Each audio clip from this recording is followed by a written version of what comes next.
Monsieur le Président, mes chers collègues, merci. La guerre en Ukraine est évidemment un événement dramatique qui contraint à l'exode des centaines de milliers de personnes. Il faut évidemment accueillir le temps de la guerre tous les Ukrainiens fuyant le conflit qui veulent venir en France. Le but premier de votre délibération, celui d'aider le monde de la culture ukrainienne, est louable. Cependant, nous nous interrogeons en toute objectivité sur l'association que vous avez choisi de subventionner.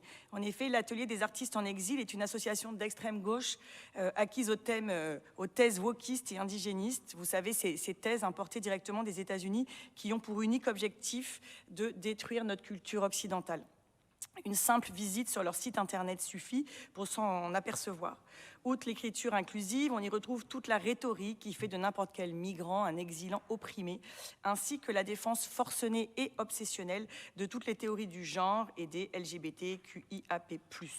Juste un exemple parmi tant d'autres. En février dernier, la première exposition organisée à Marseille par la branche locale de l'Atelier des artistes en exil dont vous parliez fut intitulée « Dieu a le sida ».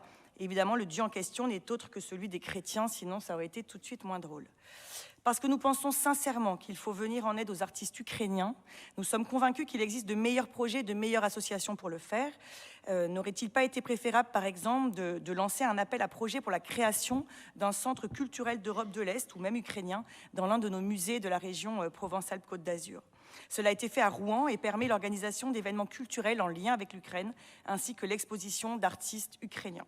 N'aurait-il pas été préférable aussi de subventionner par exemple la Maison des artistes, une des plus grandes associations d'artistes de France, qui se mobilise déjà pour venir en aide aux artistes ukrainiens? Monsieur le Président, notre groupe se tiendra évidemment prêt à travailler avec vous dans la recherche de solutions adaptées pour accueillir les Ukrainiens dans les meilleures conditions.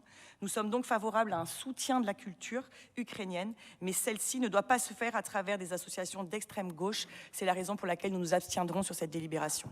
Je vous remercie, monsieur.